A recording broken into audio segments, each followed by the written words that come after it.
നമ്മളിപ്പം എവിടുന്നായിരുന്നു പോയത്?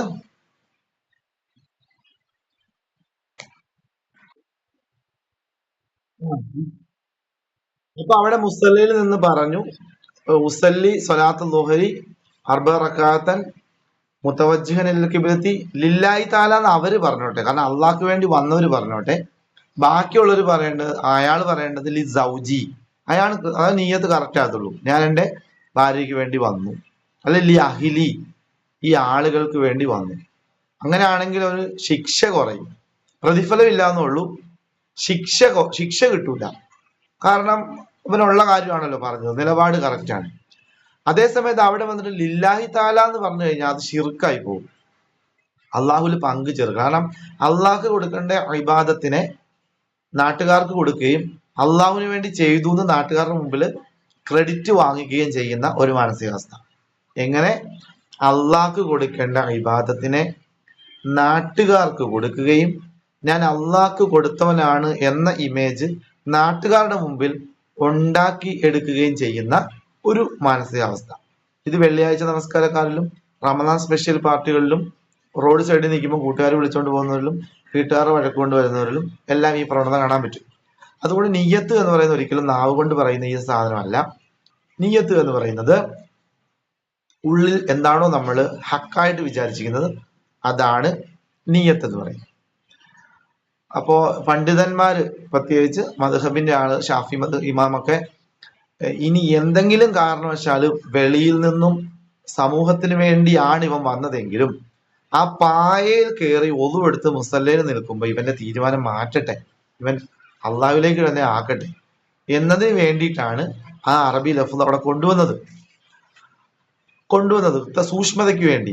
പക്ഷേ പറയുന്ന വാക്കിന്റെ അർത്ഥം പോലും നമുക്കറിയില്ല, അപ്പോഴും നമ്മൾ വേറെയൊക്കെയാണ് ഉദ്ദേശിക്കുന്നത്. സോ അങ്ങനെ ഒരു വാക്ക് റസൂലുള്ളാഹി പഠിപ്പിച്ചിട്ടില്ല.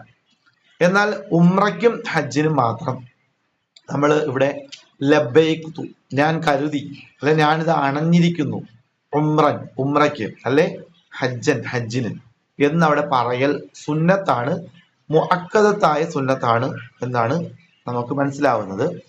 ഇനി ഒരാൾ പറഞ്ഞില്ലെങ്കിലും അയാളുടെ സ്വഹീഹാകാതൊന്നും വരത്തില്ല, കാരണം മറ്റ് ഹദീസുകൾ കൊണ്ട് അത് ഹൃദയത്തിൽ നിന്നാണ് വന്നത് എന്ന് തെളിഞ്ഞിട്ടുണ്ട്.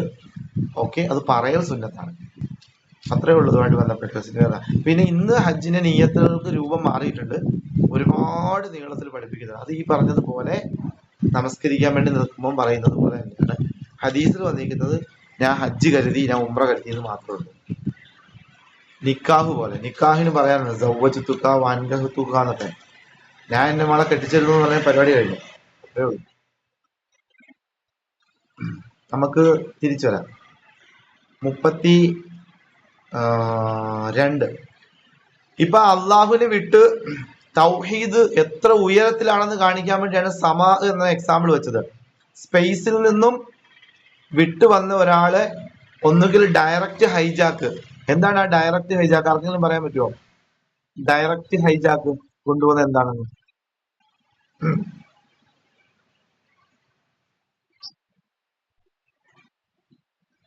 അള്ളാഹു ഉദാഹരണം പറഞ്ഞതില് 2 ടൈപ്പ് ഹൈജാക്ക് കേട്ടില്ല, ഒന്നുകൂടെ പറയാമോ? അത് തന്നെ, മാഷാ അല്ലാ. പക്ഷികൾ വന്ന് കൊണ്ടുപോകുന്ന, പക്ഷി എന്ന് പറഞ്ഞ ഒബ്ജക്റ്റ് ആണ്. നമുക്ക് എപ്പോഴും ഒരു ക്ലാസ്സിൽ ഇരിക്കുമ്പോൾ 100 കിട്ടത്തില്ല, 30-40 കിട്ടത്തുള്ളൂ. കുറെ കൂടുതൽ കിട്ടുവാണെങ്കിൽ അൽഹംദുലില്ലാ. ഞാനടക്കമുള്ള കാര്യം പറഞ്ഞ നമുക്ക് ഇന്നലെ പറഞ്ഞ ഏറ്റവും ഹൈലൈറ്റ് ചെയ്യപ്പെടുന്ന എക്സാമ്പിൾ ആയിരുന്നു അത്. ആരുടെയും സമ്മതിയിൽ അതിന്റെ കാറ്റ് കൊണ്ടുപോകാൻ, കാറ്റിലേക്ക് വരാം. അപ്പൊ ഈ 2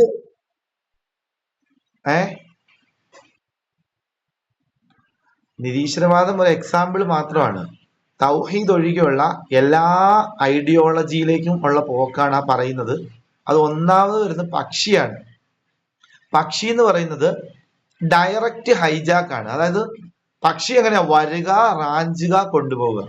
നമ്മുടെ നല്ല നമസ്കാരമൊക്കെ ഉള്ള ഒരാളാണെന്ന് വിചാരിക്കുക, അയാള് അള്ളാഹുവിനെ ഉൾക്കൊള്ളാൻ തയ്യാറായില്ല, ഒന്നില്ലെങ്കിൽ ഷിർക്കൻ രീതിയിൽ പോയി, അല്ലെ ഒന്നും ഇല്ലാന്ന് പറഞ്ഞു പോയി. ഇങ്ങനെ പിടിവിട്ട് നിൽക്കുന്ന, ഞാൻ മുമ്പ് പറഞ്ഞല്ലോ, നമ്മുടെ റൂഹിന് ഉപരിലോകമായിട്ടൊരു കണക്ഷൻ ഉണ്ട്. ഫോണിൽ സിം ഇട്ട് കഴിഞ്ഞാൽ ഫോണിനുണ്ട് ബാറ്ററി ചാർജ് ഉണ്ട്. അപ്പോൾ അതൊരു മൃഗത്തെ പോലെയായി. സിം എന്ന് പറയുന്ന റൂഹാണ്.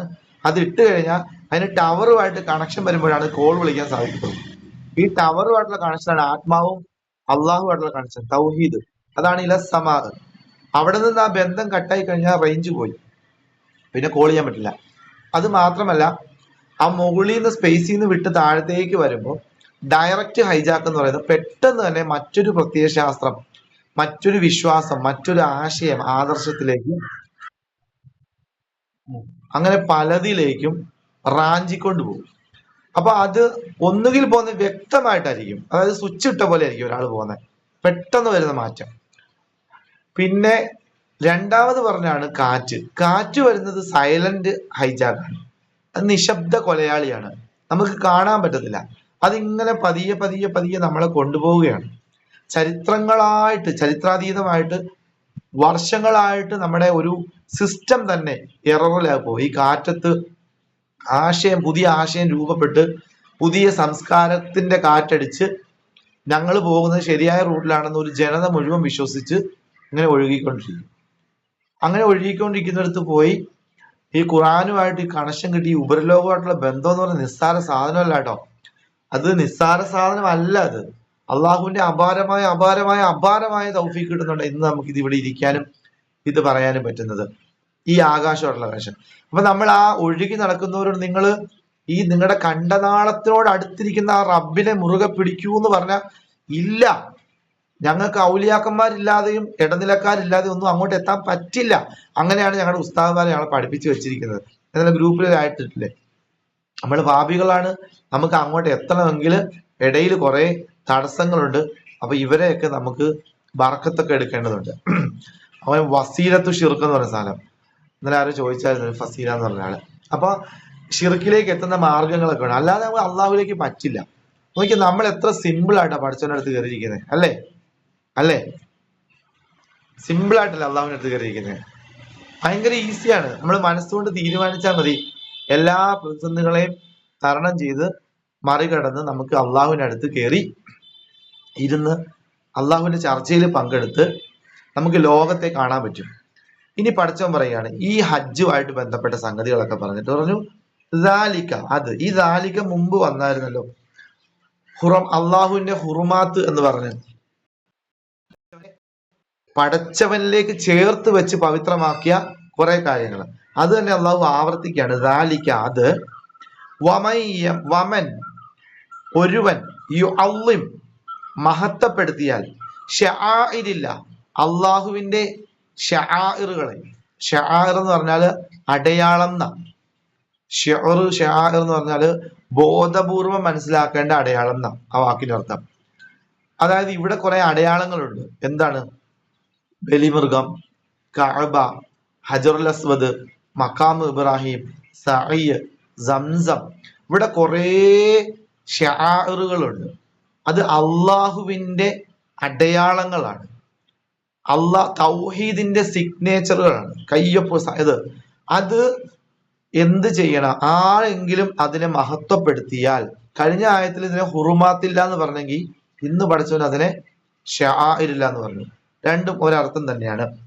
ആർക്കെങ്കിലും അതിനെ മഹത്വപ്പെടുത്താൻ പറ്റുമോ? പറ്റും, എന്നെ കൊണ്ട് പറ്റും. അള്ളാഹുവേ, ഞാൻ റെഡിയാണ്. അതിനെല്ലാം തൗഹീദിന്റെ അടയാളമായിട്ട്, നിന്റെ അടയാളമായിട്ട് ഞാൻ മനസ്സിലാക്കുന്നു. ഇനി അത് മാത്രമല്ല, ലോകത്ത് ഒരുപാട് അള്ളാഹുവിന്റെ ഷാറുകളുണ്ട്, ഇസ്ലാമിന്റെ അടയാളങ്ങളുണ്ട്. അള്ളാഹുവിന്റെ പള്ളി ഇന്നലെ പറഞ്ഞിരുന്നു, അള്ളാഹുവിന്റെ പള്ളി, അതുപോലെ പരിപാവനമായിട്ട് കാണേണ്ട ഒരുപാട് സംഗതികൾ, ഇതിനെയൊക്കെ ഞാൻ ഷാറായിട്ട് കാണുന്നു. പക്ഷെ ആളുകള് ഇതല്ലാതെ മനുഷ്യൻ ഉണ്ടാക്കിയതിനെയും ഈ ഒരു ഹുറുമാത്തോടു കൂടി കാണുന്നു. എക്സാമ്പിൾ പറയാം, ആർക്കെങ്കിലും പറയാൻ പറ്റുമോ? മനുഷ്യൻ ഉണ്ടാക്കിയതിനെയും ഇങ്ങനെ ശ്രേഷ്ഠതയും, അതെ, മക്ബറകളും ഇത്തരം സംഭവങ്ങളൊക്കെ. പിന്നെ നമ്മുടെ ഷാജഹാൻ മുംതാസിന് വേണ്ടി പെടുന്ന താജ്മഹൽ അടക്കമുള്ള സംഗതികളൊക്കെ, ഇതൊക്കെ മനുഷ്യൻ നിർമ്മിച്ചു കഴിഞ്ഞാൽ അതിന് പ്രത്യേകിച്ച് ഒന്നുമില്ല. ഒരു ഹുർമാത്തോ ഒരു മഹത്വപ്പെടുത്താനോ ഒന്നും പറ്റില്ല. അള്ളാഹുലേക്ക് വഖഫ് ചെയ്ത് പടച്ചവന് വേണ്ടി കൊടുത്തു കഴിഞ്ഞാൽ പിന്നെ മനുഷ്യനുമായിട്ട് അതിന് ബന്ധവുമില്ല. അതിനകത്ത് പിന്നെ അധികാരം പറയാനും പറ്റില്ല. അതിനെ പിന്നെ നമ്മൾ ബഹുമാനിക്കണം. മനുഷ്യൻ എത്ര നിർമ്മിച്ചിട്ട് അവിടെ അത്തറ പൂശിയാലും സാമ്പ്രാണി കത്തിച്ചാലും കുന്തിരിക്കം കത്തിച്ചാലും എത്ര നല്ല അറ്റ്മോസ്ഫിയർ ക്രിയേറ്റ് ചെയ്താലും അതിനൊരു ഹുറുമാത്തും ഇല്ല. പക്ഷെ ഇന്ന് ആളുകൾ അതിനെ മഹത്വപ്പെടുത്തുവാണ്. ഈ ആയത്തിന് വിരുദ്ധമാണ്. നിഷേധാക്ക് വല്ലതും ചോദിക്കണോ? മൈക്കൊക്കെ ഓണാക്കി വേണ്ട. അപ്പോ അങ്ങനെ മഹത്വപ്പെടുത്തിയെങ്കിൽ കഴിഞ്ഞ ആയത്തിൽ പറഞ്ഞ എന്താണ് പറയാമോ? കഴിഞ്ഞതിന് മുമ്പത്തെ ആയത്തിൽ ഇങ്ങനെ മഹത്വപ്പെടുന്നത് എന്താന്നാ പറഞ്ഞേ?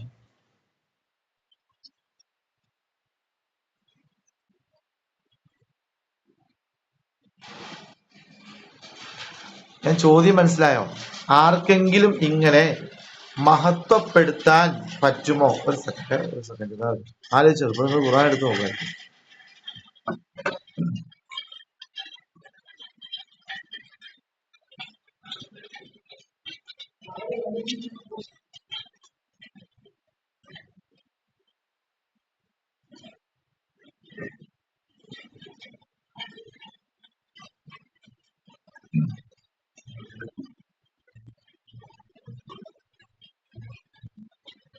ഓക്കെ, എന്താ പറഞ്ഞേ? നോക്കിയോ?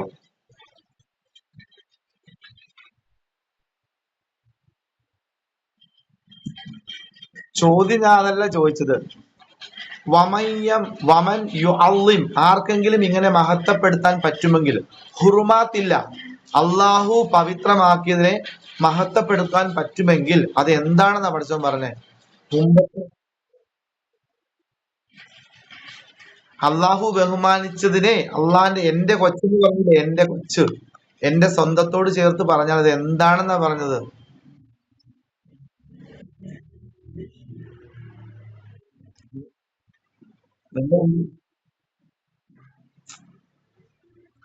ഖുറാനിലുണ്ട്. അള്ളോ, അങ്ങനെയൊന്നും ഇല്ല ആയത്തില്. നിങ്ങളുടെ മുമ്പിൽ തന്നെ ആയത്തുണ്ടല്ലോ. 30-ാമത്തെ ആയത്ത് നോക്ക്. 30-ാമത്തെ ആയത്ത്. ആ, അത് തന്നെ. ഫഹുവ ഖൈറുൽ ലഹു ഇൻദ റബ്ബിഹി. ആർക്കെങ്കിലും അങ്ങനെ ചെയ്തെങ്കിൽ അള്ളാഹുവിന്റെ അടുക്കൽ അത് അവന് തന്നെയാണ് അതിന്റെ മെച്ചം. അള്ളാഹുവിന്റെ ഷആഇറുകളെ അള്ള വലുതാക്കി എന്റെ സ്വന്തത്തോട് തന്നെ അള്ള ചേർത്ത് പറഞ്ഞ സാധനത്തിനെ എനിക്ക് വലുതായി കാണാൻ പറ്റുമെങ്കിൽ എനിക്ക് തന്നെയാണ് അതിന്റെ മെച്ചം. ഫഹുവ ഖൈറുൽ ലഹു ഇൻദ റബ്ബി അന്നെന്നാ പറഞ്ഞേ. ഇനി അതേ സംഭവത്തെ ഒന്നും കൂടെ അള്ളാഹു റിപ്പീറ്റ് ചെയ്യുന്നു. ആർക്കെങ്കിലും എന്റെ ഷആഇറുകളെ, അവിടെ പറഞ്ഞ ഹുറുമാത്തുകളെ, ഇവിടെ പറഞ്ഞത് അടയാളങ്ങളെ ഇങ്ങനെ കാണാൻ പറ്റുമെങ്കിൽ ഫ ഇന്നഹ, അങ്ങനെ കാണുന്ന മാനസികാവസ്ഥ, ആ ഒരു മെന്റൽ സ്റ്റേറ്റ് എന്ന് പറയുന്നത് ആർക്കില്ലാത്തതുപോലെ? അബ്രഹത്തിനില്ലാത്ത ആ ഒരു സാധനം നിങ്ങൾക്ക് വന്നാൽ അത് മിൻ തഖ്വൽ ഖുലൂബ്, നിങ്ങളുടെ ഹൃദയങ്ങളിൽ തഖ്വ ഉണ്ടെന്നതിന് ലക്ഷണമാണ്. അപ്പോ തഖ്വയുള്ള തഖ്വ എന്ന് പറഞ്ഞാൽ എന്താ? അള്ളാഹുവിന്റെ അടുത്തിരിക്കുന്നു എന്നുള്ള ബോധം. സൂക്ഷിക്കണമെങ്കിൽ അള്ളാഹു അടുത്ത് വേണ്ടേ? അള്ളാഹ് അടുത്തുണ്ടെങ്കിലേ നമുക്ക് സൂക്ഷിക്കാൻ പറ്റത്തുള്ളൂ. നമ്മൾ സൂക്ഷ്മത എന്ന് എല്ലാവരും അങ്ങ് പറഞ്ഞു വിടും. സൂക്ഷ്മത പഠിച്ചോലും ഞാൻ തമ്മിൽ ഒരു ബന്ധമില്ല, ഇവരങ്ങ് സൂക്ഷിക്കാനാ. അള്ളാഹുവിന്റെ അടുത്തിരിക്കുമ്പോൾ നമുക്ക് ഒച്ചയിട്ട് ബഹളം വയ്ക്കാൻ പോലും പറ്റില്ല.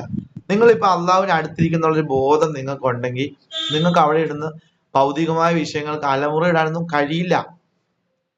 പലതും നമ്മളിപ്പോ ഈ കല്യാണ വീട്ടിലൊക്കെ പോയിട്ടേ വേറൊരു മാനസികാവസ്ഥ വരുത്താം. ഇപ്പം കല്യാണ വീട്ടിലൊക്കെ പോയിട്ട് നല്ല ഡ്രസ്സൊക്കെ ഇട്ട് വീഡിയോ ഒക്കെ ചിലപ്പോൾ വരുന്നുണ്ടായിരിക്കാം. ആളുകളൊക്കെ നോക്കുമ്പോൾ ഇങ്ങനെ ഫുഡ് കഴിക്കുമ്പം ഈ നമ്മള് പുതിയൊരു മറ്റേ ഇവിടുത്തെ കാസി പറഞ്ഞ പോലെ നല്ല ലിപ്പൊക്കെ ഇങ്ങനെ ചെറുതായിട്ട് വായ തുറന്നിട്ട് ഇങ്ങനെ ഇങ്ങനെ ഒരു നല്ല നീറ്റായിട്ട് ഫുഡ് കഴിക്കും.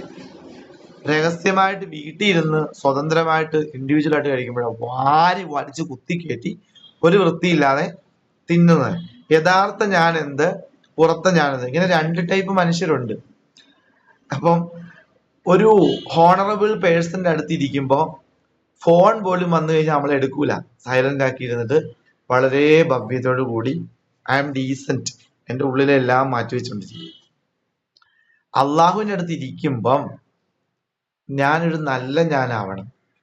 അതാണ് സൂക്ഷ്മത. കുഴപ്പമൊന്നുമില്ല, ഞാൻ എൻ്റെ ഉള്ളും എന്നെക്കാളും നല്ല പഠിച്ചവൻ അറിയാം. ഞാൻ എന്താണ് ആഗ്രഹിക്കുന്നത്, എന്താണ് കൊതിക്കുന്നത്, എല്ലാം പഠിച്ചവൻ അറിയാം. പക്ഷെ അള്ളാഹു പറയരുതെന്ന് പറഞ്ഞതും നോക്കരുതെന്ന് പറഞ്ഞതും ഒക്കെ എന്ത് ചെയ്യണം? അള്ളാഹുവിന്റെ അടുത്തിരുന്ന് ചെയ്യരുത്. അള്ളാഹുവിന് ഭയങ്കര ഇഷ്ടമായിരിക്കും. അപ്പൊ ആ ഒരു ബോധം എപ്പോഴും നമുക്ക് ഉണ്ടാവണം. ആ ആയത്തിലേക്ക് വരുന്നുണ്ട്. ഇതൊന്നും എന്റെ കൈ നിട്ട് പറയുന്നതല്ല, പല ആയത്തുകളുടെയും അർത്ഥങ്ങളുടെ ഒരു ഉപസംഹാരമാണ് ആ പറഞ്ഞു വരുന്നത്. ആ അള്ളാഹുവിന്റെ അടുത്ത് ഇങ്ങനെ ഇരിക്കുന്നുള്ള ബോധം നിങ്ങൾക്ക് തക്കുവൽ കുലൂബ്, ഷാഇറുകളെ മാനിക്കുന്ന ആളുകളുടെ ഹൃദയങ്ങളിൽ തക്കുവയുള്ള ആളുകൾക്ക് അങ്ങനെ ചെയ്യാൻ കഴിയുകയുള്ളൂ. അള്ളാഹുവിന്റെ ഭവനത്തോടും അള്ളാഹുവിന്റെ ഷിയാറുകളോടും ആദരവില്ലാത്ത ആളുകൾക്ക് അള്ളാഹുവിനെ തക്കുവ ചെയ്യാനും കഴിയില്ല. ഓക്കെ, 32ാമത്തെ ആയത്ത് ചർച്ച കഴിഞ്ഞു. ഇന്ന് ഒരുപാട് തരം ക്ലാസ് ഇല്ലാണ്ട് എനിക്ക് ശബ്ദം വളരെ കുറവാ. തറാവീഹിന് ഓതാൻ പറ്റും, കാരണം ശബ്ദം നിർത്തും. 33 ലക്കും ലക്കും നിങ്ങൾക്ക്, അതായത് ഈ ഹജ്ജിലൊക്കെ പങ്കെടുത്ത ചുറ്റുവട്ടത്തുള്ള ആളുകളോട് നമ്മളോട് പറയുകയാണ്, ഫീഹ മനാഫിഉ, അതിലെ പ്രയോജനമുണ്ട്. കുറച്ചായാലും ഈ പ്രയോജനത്തെ കുറിച്ച് പറയുന്നു. ഇല അജലി മുസമ്മ, ഒരു നിർണിത അവധി വരെ അതിനകത്ത് പ്രയോജനമുണ്ട്. ഇതിലാണ് ബലിമൃഗവുമായി ബന്ധപ്പെട്ട കേസാണ് പറയുന്നത്. ഷിആറുകളെ പറഞ്ഞിട്ട് ഒരെണ്ണത്തെ പഠിച്ചവൻ 33ാമത്തെ ആയത്തിൽ മെൻഷൻ ചെയ്തെടുക്കുകയാണ്. നിങ്ങൾ അറുത്തു കൊടുക്കാൻ വേണ്ടി കൊണ്ടുപോയ ഒട്ടകമാണെങ്കിൽ ഒട്ടകം, ആടാണെങ്കിൽ ആട്, ആ സാധനത്തില് നിങ്ങൾക്ക് പ്രയോജനമുണ്ട്. ഇല അജലി മുസമ്മ, ഒരു നിർണിത ദിവസം വരെ. എന്താണ് ആ പ്രയോജനം? അതിന്റെ പാല് കുടിക്കാം, അതിന്റെ മുകളിലിരുന്ന് യാത്ര ചെയ്യാം, അതിന്റെ രോമം വെട്ടി വിൽക്കാം. അന്നത്തെ കാലത്ത് മൃഗം കൊണ്ട് എന്തെല്ലാം പ്രയോജനമുണ്ടോ അതെല്ലാം നിങ്ങൾക്ക് പ്രയോജനമുണ്ട്.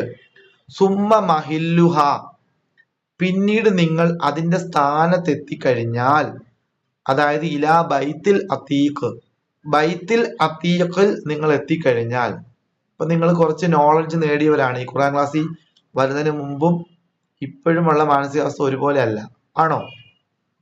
ആണോ? അല്ലല്ലോ? കുറച്ച് കാര്യങ്ങൾ കിട്ടിയില്ലേ? കിട്ടി, മാഷാ അല്ലാഹ്. അപ്പൊ നമ്മുടെ ഈ പ്രാവശ്യത്തെ റമദാൻ എന്തായാലും ആക്റ്റീവ് ആയിട്ടുണ്ട് 10 ദിവസം അല്ലെ. ബൈത്തുൽ അതീഖ് എന്ന് പറഞ്ഞാൽ എന്താ? ബൈത്തുൽ അതീഖ് വരെ നിങ്ങൾക്ക് അതിനെ കൊണ്ടുവരാമെന്ന്. എന്താ? കുറച്ചും കൂടി വിശാലമായിട്ട് പറഞ്ഞാലോ? ഭവന്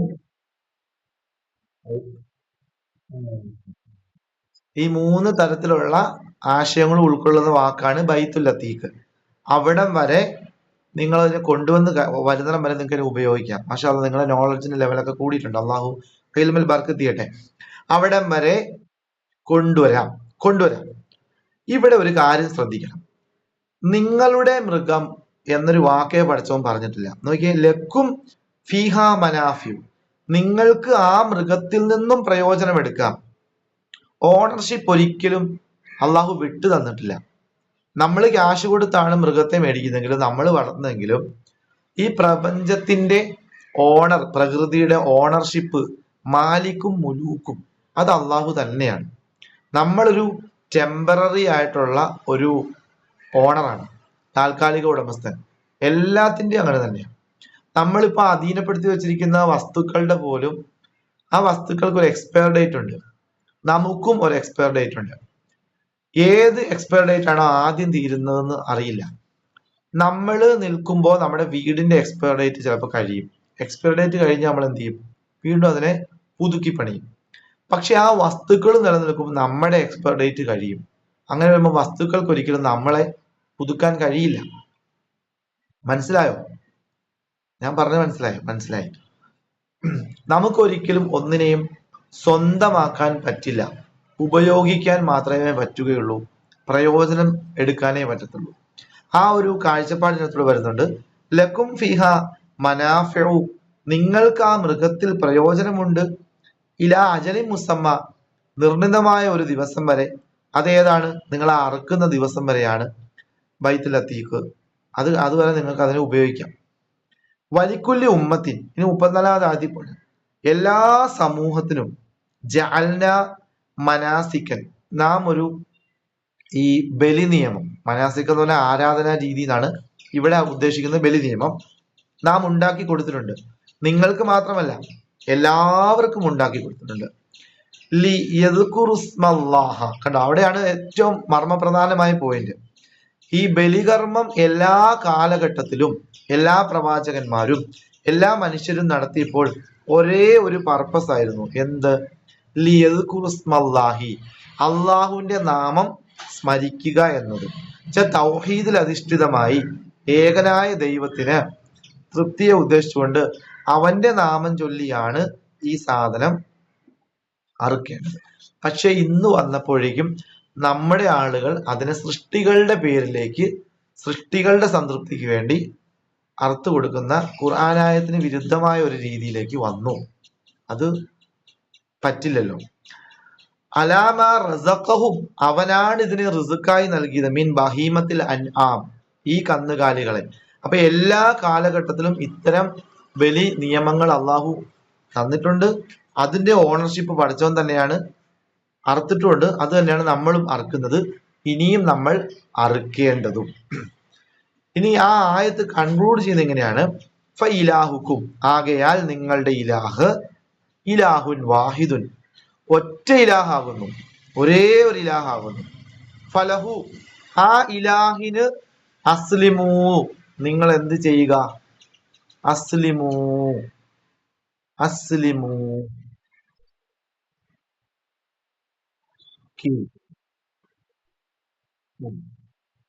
അതെ, കീഴ്പ്പെടുക, അനുസരിക്കുക എന്നുള്ളത്.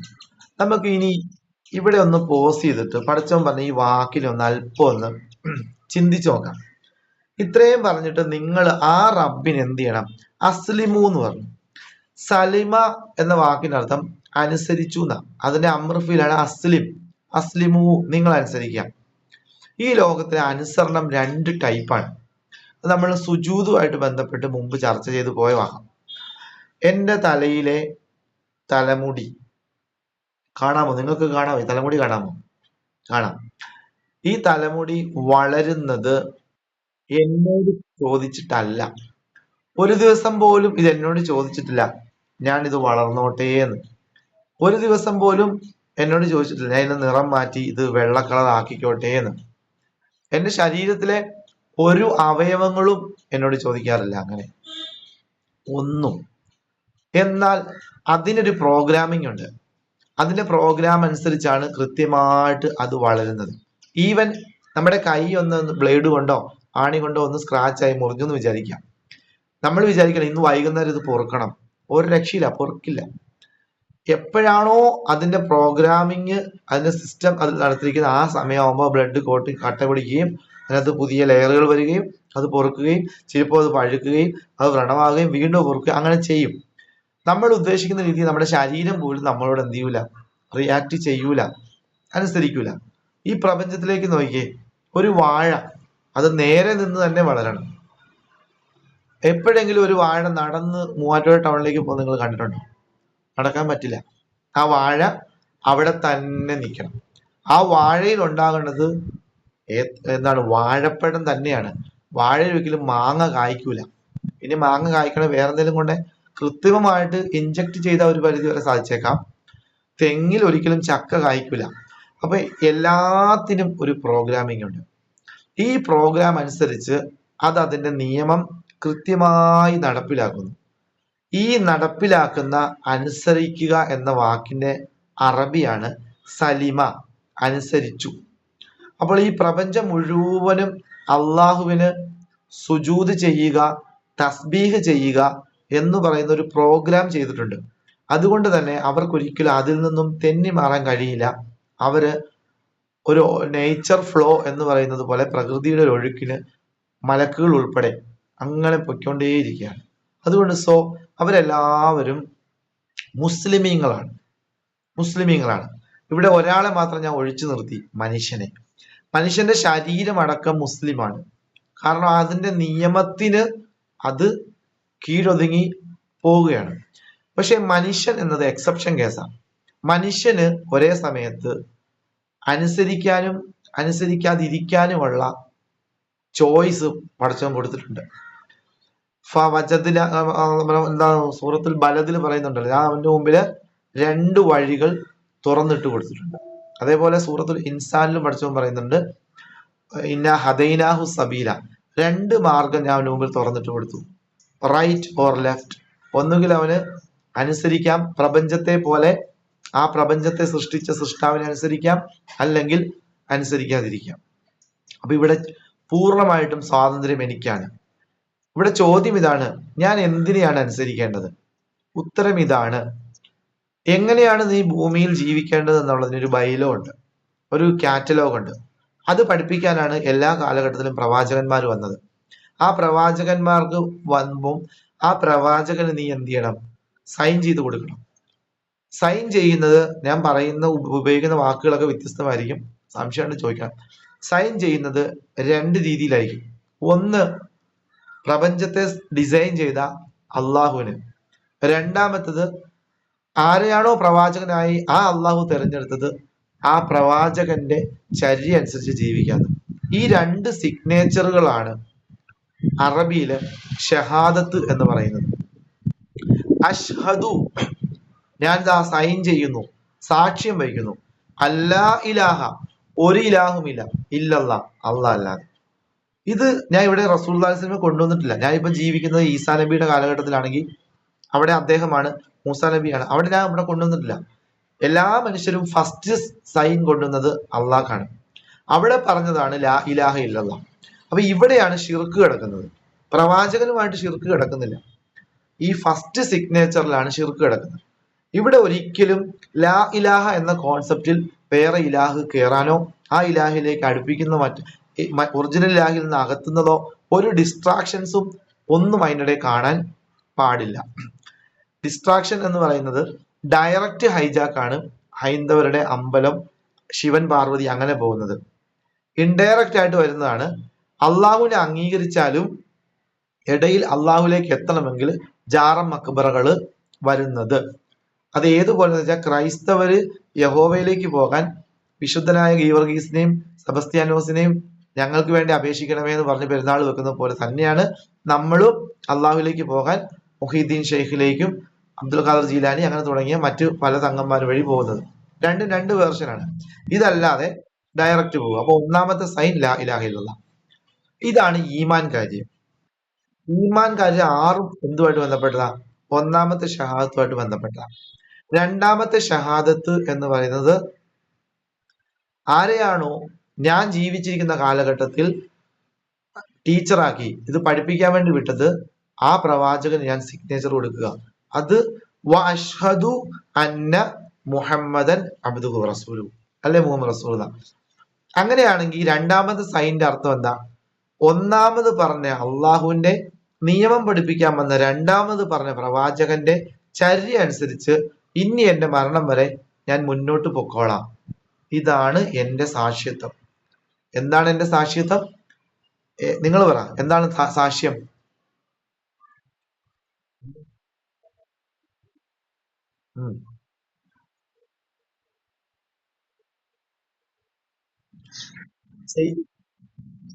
സാക്ഷ്യം വഹിക്കുന്ന എഴുതി ഒപ്പിട്ട് കൊടുക്കുവാണ്. ഒരു വലിയ ബൈലോ ഇസ്ലാമിലേക്ക് എൻ്റർ ചെയ്യുമ്പോൾ, എൻട്രി ലെവലാ പറയുന്നത്, എൻട്രൻസ് കയറുമ്പോൾ എഴുതി ഒപ്പിട്ട് കൊടുക്കുകയാണ്. ഇനി ഇതിനെ മരണം വരെ തെറ്റിക്കാൻ പാടില്ല. പക്ഷെ ഇവിടെ അള്ളാഹുവിന്റെ ഒരു സിസ്റ്റം ഉണ്ട്. അള്ളാഹു ഇത് ചെക്ക് ചെയ്യും. കാരണം നമ്മളൊരു മദ്രസ കുട്ടി ടീച്ചറെ ഞാൻ എല്ലാം പഠിച്ചു എന്ന് പറഞ്ഞ ക്ലാസ്സിൽ വന്നാൽ നമ്മള് മെഡിക്കാട്ടോ എന്നല്ല, ഓദിക്കേ, ഞാനാണെ പറയും ഓതാൻ പറയും, ബോധമുള്ള അധ്യാപകൻ പറയും ഓതാൻ പറയും. കാരണം ഇവൻ പറഞ്ഞതല്ല, ഇവൻ ഈ പറയുന്നത് ശരിയാണോ എന്ന് ചെക്ക് ചെയ്യണ്ടേ. ഓതാൻ പറയുമ്പോൾ തെറ്റുണ്ടെങ്കിൽ അവനെ പിടിക്കും, പണിഷ്മെന്റ് കൊടുക്കും, പഠിപ്പിച്ചു വിടും. അപ്പൊ ഇവിടെ നമ്മൾ ഈ സൈൻ ചെയ്തത് ശരിയാണോ എന്ന് പഠിച്ചോ നമ്മളെ ചെക്ക് ചെയ്യും. എങ്ങനെയാണ് നമ്മുടെ ഈ ഷഹാദത്ത്, ഈ സാക്ഷിത്വം ചെക്ക് ചെയ്യുന്നത്? അത് 10 മണിക്കാണ് ഈ പരിപാടി നടന്നതെങ്കിൽ 12:30 ആകുമ്പോൾ കേൾക്കാം ഇതേ സ്ഥാനം പള്ളിയിൽ നിന്ന് അള്ളാഹു അക്ബർ അള്ളാഹു അക്ബർ, അള്ളാഹുവിനെ വലുതാക്കി കാണാൻ പറ്റുമോ? അഷ്ഹദു അല്ലാ ഇലാഹ ഇല്ലല്ലാഹ് അഷ്ഹദു അന്ന മുഹമ്മദ് റസൂലുള്ളാഹ്. അപ്പൊ ഇവനായിരിക്കും, പഠിച്ചോനെ ഈ സാധനം ഞാൻ മുമ്പ് എവിടുന്നോ കേട്ടാണല്ലോ. അത് 10 മണിക്ക് കേട്ടതാ, നമ്മള് പറഞ്ഞല്ലേ. അപ്പൊ ഞാനും പള്ളി വാങ്ക് വിളിക്കുന്ന അതിനോട് പറയാം, നീ മാത്രമല്ല ഞാനും അഷ്ഹദു അല്ലാ ഇലാഹ ഇല്ലല്ലാഹ്, ആരാധനക്കനെ അള്ളാഹ് അല്ലാതെ സാക്ഷ്യം വഹിക്കുന്നു, അഷ്ഹദു അന്ന മുഹമ്മദ് റസൂലുള്ളാഹ് സാക്ഷ്യം വഹിക്കുന്നു. ഇങ്ങനെ അത് കണക്ട് ആയി. അങ്ങനെ കണക്ട് ആയപ്പോ ദാ കിടക്കുന്നു ഹയ്യ അലസ് സ്വലാ, ബാ നമസ്കാരത്തിന് വാ. അപ്പൊ ഇത് നമ്മൾ പ്രാക്ടിക്കൽ ആക്കുവാണ്. കണ്ടോ, ഹൃദയത്തിന്റെ ഉള്ളിൽ വന്ന ഷഹാദത്തിനെ പ്രാക്ടിക്കൽ ലെവലിലേക്ക് കൊണ്ടുവരികയാണ്. വന്ന് ഒതുവെടുത്ത് മുസല്ലയിൽ കയറി ഈ പറയുന്ന കിബിലയിലേക്ക് തിരിഞ്ഞു നിന്ന് നിനക്ക് ചെയ്യാൻ പറ്റുമോ? അങ്ങനെയാണെങ്കിൽ ആ ഇലാഹിന്റെ സംതൃപ്തിക്ക് വേണ്ടി മാത്രം ആരെയും പേടിക്കാതെ സ്വന്തം ഇഷ്ടത്തിൽ നടന്നു വന്നു കേറി കൈകെട്ടി പറയാം, വജ്ജഹത്തു, ഞാൻ തിരിച്ചു, വജിഹിയ, എന്റെ മുഖത്തെ, ബാക്കി എങ്ങനെയാ, ലില്ലദീ, ഒരുവനിലേക്ക്, ഫതറസ് സമാവാതി വൽ അർള, അവനാണ് ആകാശഭൂമിയെ സൃഷ്ടിച്ചത്, വൽ അർള ഹനീഫൻ, ഞാൻ നിഷ്കളങ്കനാണ്. കാരണം എന്താ, ഞാൻ നിനക്ക് വേണ്ടി തന്നെയാണ് ഇത് തരുന്നത്. മുസ്ലിമൻ, കണ്ടോ, ഞാനിപ്പോ മുസ്ലിമാണ്. കാരണം ഈ നേരത്തെ വാഴയ്ക്കകത്ത് ചക്ക കായ്ക്കല എന്ന് പറഞ്ഞോളെ, തലമുടി വളരുന്നത് മുസ്ലിമാന്ന് പറഞ്ഞാലെ, ഞാൻ ബോധപൂർവം ഇപ്പൊ മുസ്ലിമായി. ഞാൻ ബോധപൂർവം മുസ്ലിമായി. അതായത് ഒരു വക്കത്താണോ, ഒരു ദിവസം 34 എണ്ണം. ഒരു വർഷം വരുമ്പോ സമ്പത്ത് കൊണ്ട്, സമ്പത്തിന്റെ 2.5% കൊടുക്കുക എന്ന് പറയുന്നത് ഷഹാദത്താണ്. എല്ലാവർക്കും സമ്പത്ത് കൊടുക്കുക. 2.5% എന്നിൽ നിന്ന് വിട്ടുപോകുക എന്ന് പറയുന്നത് എന്റെ ഷഹാദത്ത് ഞാൻ നടപ്പിലാക്കുകയാണ്. കൊടുക്കുന്നില്ല എങ്കിലോ ഞാൻ എന്തല്ല, ഷഹാദത്ത് കലിമ പാലിക്കുന്നവനല്ല. ഷഹാദത്ത് കലിമ പാലിച്ചില്ലെങ്കിൽ ഒരു തെങ്ങിനോട് പ്രോഗ്രാം ചെയ്തത് എങ്ങനെയാണ്, നേരെ നിന്നിട്ട് തേങ്ങ ഇങ്ങനെ വളർന്ന രീതിയിലാണ് ഇതിന്റെ പ്രോഗ്രാം. ഒരു തെങ്ങ് അനുസരിക്കുന്നവരാണ് അറബിയിൽ മുസ്ലിം എന്ന് പറയാം. പക്ഷെ തെങ്ങ് ഇതിന്റെ പ്രോഗ്രാം തെറ്റിച്ചു. തെങ്ങ് എന്ത് ചെയ്തു, നടക്കാൻ തുടങ്ങി. തെങ്ങ് ഇങ്ങനെ നടന്ന് എല്ലായിടത്തും പോകാന്ന്, ഒരിടത്ത് നിൽക്കാതിരുന്നു. അപ്പൊ തെങ്ങ് ഇങ്ങനെ നടന്നപ്പോ തെങ്ങ് അനുസരിക്കുന്നവരാണോ അനുസരിക്കാത്തവരാണോ പറ? അനുസരിക്കാത്തവനാ. അപ്പൊ തെങ്ങ് അനുസരിക്കാത്തത് കൊണ്ട് അനുസരിക്കുന്നവൻ എന്ന അറബി വാക്കിൽ ഇനി തെങ്ങിനെ വിളിക്കാൻ കഴിയില്ല. തെങ്ങിനെ കൊണ്ട് ഒരിക്കലും സാധിക്കൂല. കാരണം തെങ്ങ് ഓട്ടോമാറ്റിക് പ്രോഗ്രാമിംഗ് ആണ്. തെങ്ങിനെ അപ്പൊ കാഫർ എന്ന് വിളിക്കേണ്ടി വരും. കാരണം കാഫർ എന്ന് പറഞ്ഞാൽ നിഷേധിക്കുകയാണ്, അതിന്റെ പ്രോഗ്രാമിനെ എററാക്കി, സിസ്റ്റം എററാക്കി കളഞ്ഞു. പക്ഷെ സിസ്റ്റം ഒരിക്കലും എററാക്കാൻ തെങ്ങിനെ കൊണ്ട് കഴിയില്ല. കാരണം തെങ്ങിന് നിഷേധിക്കാനുള്ള ഒരു ബുദ്ധി കൊടുത്തിട്ടില്ല. മനുഷ്യനെ കൊണ്ട് മുസ്ലിം ആകാനും കാഫർ ആകാനും പറ്റും, സിസ്റ്റത്തെ എററാക്കാൻ പറ്റും. ഇതിലൊന്നും ചെയ്യാതിരുന്നാൽ മതി. ഈ പരിപാടിക്ക് ഒന്നും ഇറങ്ങി തുനിയായിരുന്നിട്ട് ഒറ്റയടിക്കെങ്കിൽ ഇതൊന്നും വേണ്ട, എന്നെ കൊണ്ട് സൗകര്യമില്ല പള്ളിയിൽ പോകാൻ, എന്നെ കൊണ്ട് സൗകര്യമില്ല നോമ്പ് വെക്കാൻ, കഴിയില്ല. അപ്പൊ ഞാൻ ആരായി? കാഫറായി. ഹജ്ജും ഇത് തന്നെയാണ്. വർഷത്തിലൊരിക്കൽ വർഷത്തിലെ ആയുസിലൊരിക്കൽ മനിസ്തദാഇലൈഹി സബീല, എല്ലാ മാർഗങ്ങളും സാമ്പത്തികവും ആരോഗ്യമായും എല്ലാം ഒത്തു വന്നെങ്കിൽ അത് പിന്നെ നമസ്കാരം പോലെ എന്താണ്, ഫർളാണ്. അത് ചെയ്തില്ല പിന്നെ കാഫിറാണ് അയാള്. എല്ലാവരുടെയും വിഷയമല്ല പറയുന്നത്, ഇത് നിർബന്ധമായ ആള്. എത്രയോ പണക്കാരാണ് മനസ്സിൽ പോലും തോന്നിക്കാത്തത്, ഒരു ഉംറയ്ക്ക് പോലും. ശരി, ഇനി ഇപ്പൊ എന്താണ് ആ വാക്കിന്റെ പൊരുൾ നോക്കിയേ. ഇലാഹുക്കും ഇലാഹും വാഹിദ്, നിങ്ങളുടെ ഇലാഹ് ഒറ്റ ഇലാഹാണ്. ഫലഹു, അവന്, അസ്ലിമൂ, നിങ്ങൾ ബോധപൂർവം എന്ത് ചെയ്യണം, എന്ത് ചെയ്യണം? ഇപ്പൊ കീഴ്പ്പെടൽ എന്താണെന്ന് മനസ്സിലായില്ലേ? കീഴ്പ്പെടൽ മനസ്സിലായി. ഇതാണ് കീഴ്പ്പെടൽ. ഇനി ആ ആയത്ത് അവസാനിപ്പിക്കുന്നേ, വബശിരിൽ മുഖ്ബിത്തീൻ. അപ്പോൾ നബിയെ, നബി സല്ലല്ലാഹു പറയുന്നത്, മുഖ്ബിത്തീങ്ങൾക്ക് നീ സന്തോഷ വാർത്ത അറിയിച്ചോളാൻ. അപ്പൊ നമ്മൾ അള്ളാഹുവിന്റെ അടുത്തിരിക്കുക. ആരാ പഠിച്ചോനെ? മുഖ്ബിത്ത്, പുതിയൊരു വിഭാഗത, പുതിയൊരു ഗ്രൂപ്പ്. ഇത്രയും നേരം സൂറത്തുൽ ഹജ്ജ് തുടങ്ങിയിട്ട് ഇതുവരെ പഠിക്കാൻ പരിചയപ്പെടുത്താത്ത ഒരു ഗ്രൂപ്പാണ് മുഖ്ബിത്ത്. നിങ്ങൾ കേട്ടായിരുന്നു ഒരു വാക്ക്, അള്ളാഹ് പറഞ്ഞായിരുന്നോ? അങ്ങനെ ഒരു വാക്ക് പറഞ്ഞായിരുന്നോ? അങ്ങനെ ഒരു വാക്ക് പഠിച്ചോൻ പറഞ്ഞു, മുഖ്ബിത്ത്. അത് മലയാളത്തിൽ നോക്കിക്കഴിഞ്ഞാല് അള്ളാഹുവിന് ഇഷ്ടപ്പെടുന്നവർ, പ്രിയങ്കരായവർ, വിനയമുള്ളവർ എന്നൊക്കെയാണ് അതിനർത്ഥം. മുഖ്ബിത്തീങ്ങളായ ആളുകൾക്ക് സന്തോഷ വാർത്ത അറിയിച്ചോളൂ. അപ്പം അള്ളാഹു സന്തോഷ വാർത്ത, അള്ളാഹു 2 ടൈപ്പ് വാർത്തകളാണ് അള്ളാഹുവും നബിയും നമ്മളെ അറിയിക്കുന്നത്. ഒന്നുകിൽ അള്ളാഹു നദീറാകും, നബി സല്ലല്ലാഹു അലൈഹി വസല്ലം നദീറാകും. നദീർ എന്ന് പറഞ്ഞാൽ എന്താ? താക്കീത്, വാൺ ചെയ്യും.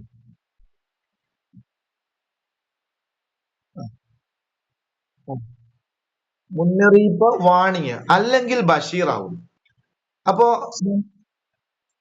അവിടെ നമ്മള് നമ്മുടെ ജീവിതത്തിലേക്ക് നോക്കുക. ഇപ്പൊ അള്ളാഹു എന്നെ ഫോക്കസ് ചെയ്താൽ, അല്ലെ നബി സല്ലല്ലാഹു അലൈഹി വസല്ലം എന്റെ വീട്ടിലേക്ക് കയറി വന്നാൽ, എന്നിൽ ബഷീർ ആകുമോ നദീർ ആകുമോ?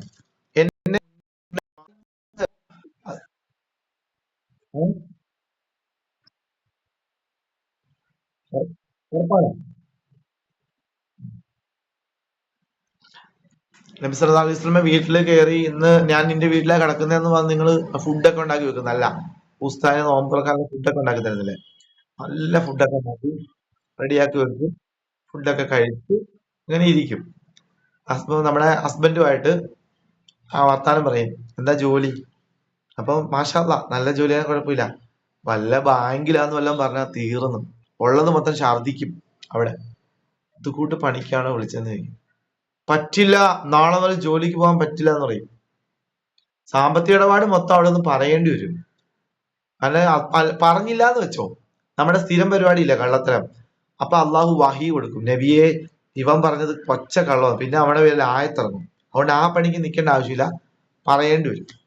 പറയുമ്പോ നബി സല്ലല്ലാഹു അലൈഹി വസല്ലം ഒന്നുകിൽ ബഷീറാവും, അൽഹംദുലില്ലാ, അല്ലെങ്കിൽ നദീറാവും. ചിലപ്പോ നമ്മുടെ വീടിന്റെ വലിപ്പമൊക്കെ നോക്കും. നമ്മള് ആഡംബരത്തിന്റെ ആളാണോ നോക്കും, പൊളിക്കാൻ പറയും. ചിലപ്പോ പോർച്ചിൽ കിടക്കുന്ന വണ്ടി നോക്കും, CC ഇട്ടെടുത്താണോ നോക്കും. വണ്ടി എവിടുന്ന മേടിച്ചേ? അതിപ്പം പുതിയ ട്രെൻഡല്ലേ, ചെറിയ പൈസ കൊടുത്തു കഴിഞ്ഞാൽ കിട്ടൂല, EMI ഇട്ട് അടയ്ക്കാലോ. ഉം. പിന്നെ കേറൂല വീട്ടിൽ.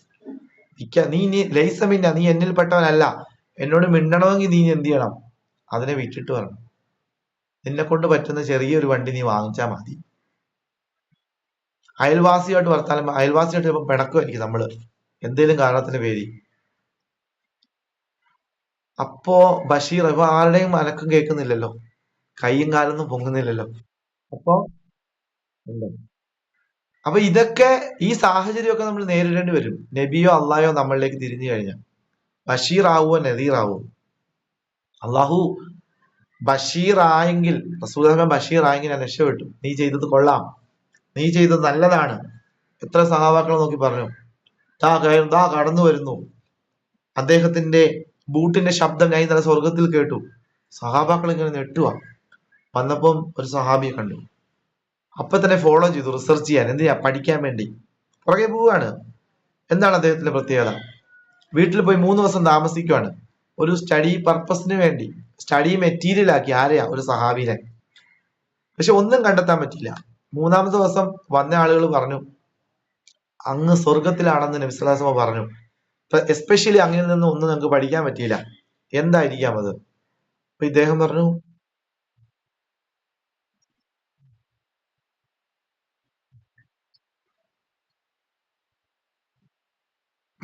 മാഷാ അല്ലാ, ഇതിനൊക്കെ ഒരുപാട് psychological, ഈ പറഞ്ഞ സംഭവങ്ങൾക്കൊക്കെ മനഃശാസ്ത്രപരമായ ഒരുപാട് വ്യാഖ്യാനങ്ങളുണ്ട്. ആ ഒരു മെന്റൽ സ്റ്റേറ്റ് എന്ന് പറയുന്നത്, അത് നേടിയെടുക്കാനാണ് നമ്മൾ ശ്രമിക്കേണ്ടത്. അപ്പോ അത് സ്വർഗത്തിൽ കൊണ്ട് എത്തിക്കും എന്ന് നബി സ്വല്ലല്ലാഹു അലൈഹി വസല്ലം പറഞ്ഞപ്പോ അത് ബഷീറാണ്. അപ്പൊ നമ്മുടെ ലൈഫിൽ അങ്ങനെയൊക്കെ ഉണ്ടെങ്കിൽ ആരോടും പിണക്കമില്ല, കിടക്കാൻ നേരം ഫ്രീ ആയിട്ട് ഒരു പാപഭാരവും ഒരു നെഗറ്റീവും ഇല്ലാതെ കിടക്കാൻ പറ്റുന്നെങ്കിൽ, അന്ന് നബി വന്നെങ്കിൽ നിങ്ങളോടും പറയും ബഷീറാണ്, ബഷീർ, സന്തോഷ വാർത്തയാണ്. ആ സമയത്ത് ആരോടും പിണക്കവും വെച്ചാ കിടക്കുന്ന, നാളെ ഓഫീസിൽ പോയിട്ട് വേണം ഒന്നോ രണ്ടെണ്ണം പറയാൻ എന്നൊക്കെ തീരുമാനിച്ചാ കിടക്കുന്നെങ്കിലോ, പോയി നദീറാണ്. ഈ ആയത്ത് ഇങ്ങനെയാണ് നമ്മളോട് സംസാരിച്ചത്. ഇതാണ് പ്രൊഡക്റ്റീവ് ആയ രീതി ഖുറാനെ കാണുക എന്ന് പറയുന്നത്. ഖുറാന്റെ ആയത്തിൽ നിന്നും നമ്മുടെ ലൈഫിലേക്ക് കയറി വരണം. ഹൃദയത്തിൽ വന്നിങ്ങനെ ചൊറിയണം, ചൊറിഞ്ഞ് നമ്മളെ പോസ്റ്റ്മോർട്ടം ചെയ്യണം. എന്നിട്ട് കളയാനുള്ളതെല്ലാം കളഞ്ഞ് കുളിപ്പിച്ച് പൊന്നാക്കിയിട്ട് ഇറങ്ങിപ്പോണം. അപ്പൊ ബഷീരിൽ മുഹ്ബിത്തീൻ, ഇവിടെ മുഹ്ബിത്തീങ്ങളായ ആളുകൾക്കാണ് ബഷീറാണ്. അപ്പൊ അടുത്ത ആയത്തിൽ പറയും ആരാണ് മുഹ്ബിത്തീങ്ങൾ. അപ്പൊ നമ്മൾ ഈ മുഹ്ബിത്തീങ്ങളിൽ പെട്ടവരാണോ എന്ന് നമുക്ക് നോക്കാം. പോണോ? പോണോ? ഉം. അള്ളാഹു ഈ താല്പര്യത്തെ നിലനിർത്തി തരട്ടെ.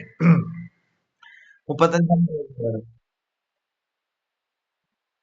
കുഴപ്പമില്ല, ആരോഗ്യ പ്രശ്നമില്ല, ചെറിയൊരു ശബ്ദക്കുറവുള്ളൂ. അത് എന്നാൽ അങ്ങനെ.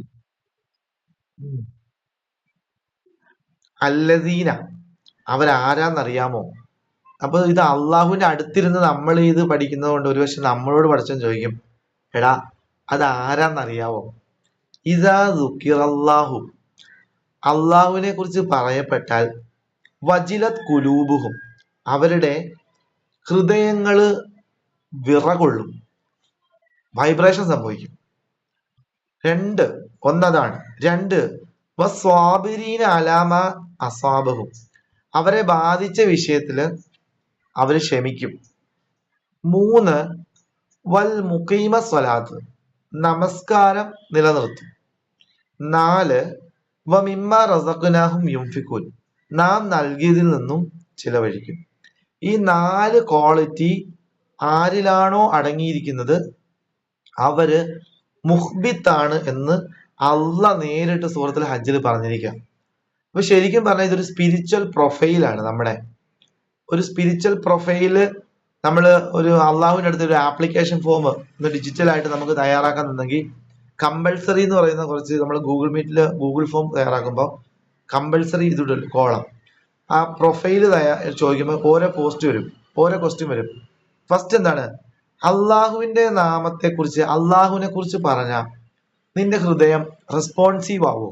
ഇതാണ് ഫസ്റ്റ് ക്വസ്റ്റ്യൻ. ഇതാണ് ഇറസ്പോൺസിബിൾ ആണോ റെസ്പോൺസിബിൾ ആണോ? റെസ്പോണ്ട് ചെയ്യുമോ? കേൾക്കാൻ ഇഷ്ടമാണോ? ചർച്ച ചെയ്യാൻ താല്പര്യമാണോ? പഠിച്ചവനെ കുറിച്ച് പറഞ്ഞ അതിൻ്റെ അകത്ത് മടുപ്പില്ലാതെ ഇങ്ങനെ ഇഴുകിച്ചേർന്ന് യാത്ര ചെയ്യാൻ ഭയങ്കര താല്പര്യമുണ്ടോ? ചില ആയത്തുകൾ കേൾക്കുമ്പോൾ കുളിര് കോരാറുണ്ടോ? കണ്ണ് നിറയാറുണ്ടോ? സ്ട്രൈക്ക് ചെയ്യാറുണ്ടോ?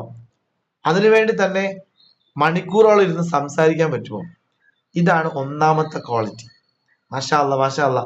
ഈ ഒരു സാധനം കിട്ടിയവര് ഗിഫ്റ്റഡ് പേഴ്സൺ ആണ്, ഗിഫ്റ്റഡ് ആണ്. ഇതൊരിക്കലും നമുക്ക് ജന്മനാ കിട്ടുന്ന സാധനം അല്ല കേട്ടോ. ഇത് മാതാപിതാക്കളുടെ ദുആയും നമ്മളുടെ അറ്റ്മോസ്ഫിയറും ഒരു ഭാഗം വരെ ഇതിന് ഭാഗവാക്കാണ്. അതിന്റെ അപ്പുറത്തേക്ക് നമുക്ക് പഠിച്ചു തന്ന നമ്മുടെ തെളിഞ്ഞ ബുദ്ധി കൊണ്ടാണ് നമ്മൾ ഇതിലേക്ക് എത്തിച്ചേരുന്നത്. അറിയാനുള്ള ത്വര, ആ ത്വര കയറിക്കഴിഞ്ഞാൽ പിന്നെ ഭക്ഷണം പോലും വേണ്ട. ഭയങ്കരമായി ഇതിന്റെ അകത്ത് ഇൻവോൾവ് ആവും. ഓരോ ആയത്തും ചൊറിഞ്ഞ് മനസ്സിലാക്കി കൂടുതൽ അറിവ് ഇങ്ങനെ നേടി മനസ്സ് എന്തോ പേടി പോകുന്നല്ലേ പറഞ്ഞേ?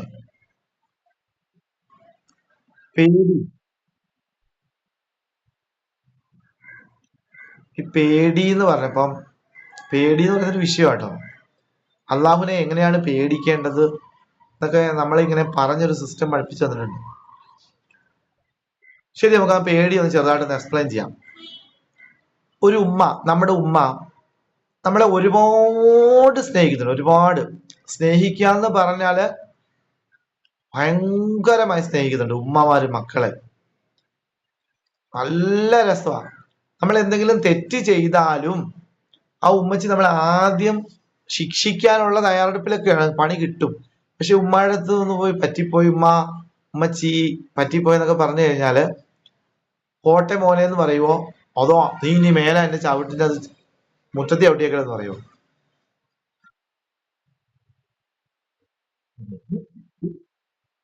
അപ്പൊ ഈ പ്രതീക്ഷ ഉള്ളത് കൊണ്ടാണ് ആ പോട്ട മോനെ എന്ന് പറയുന്നത് നമുക്കുള്ള ഇത്.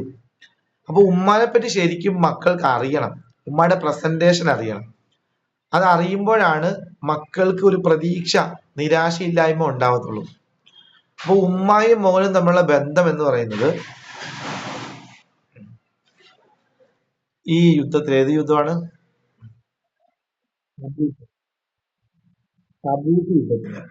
തബൂക്ക് യുദ്ധത്തില് ഒരു സ്ത്രീയുടെ കുഞ്ഞിനെ കാണാതെ പോയി. ആ സ്ത്രീയുടെ കുഞ്ഞിനെ കാണാതെ പോയിട്ട് സ്ത്രീ ഇങ്ങനെ തപ്പി അന്വേഷിച്ച് നടക്കുകയാണ്. എല്ലാ സഹാബത്തിനോടും ചോദിച്ചു, എന്റെ കൊച്ചിനെ കാണുന്നില്ല. എല്ലാവരും കൊച്ചിനെ കാണില്ല എന്ന് പറയുന്നത് നിസ്സാര സംഭവമല്ലോ. അന്വേഷിച്ച് കുറെ കഴിഞ്ഞപ്പോ കൊച്ചിനെ കിട്ടി. കൊച്ചിനെ കിട്ടിയപ്പോ ആ കൊച്ചിനെ എന്തോരം ഉമ്മ വെച്ചോ അതുപോലെ ഉമ്മ വയ്ക്കാം. അപ്പൊ നബി സ്വല്ലല്ലാഹു അലൈഹി വസല്ലം അതിൽ നിന്നൊരു വിഷ്വലൈസേഷൻ ക്ലാസ് ഉണ്ടാക്കുക.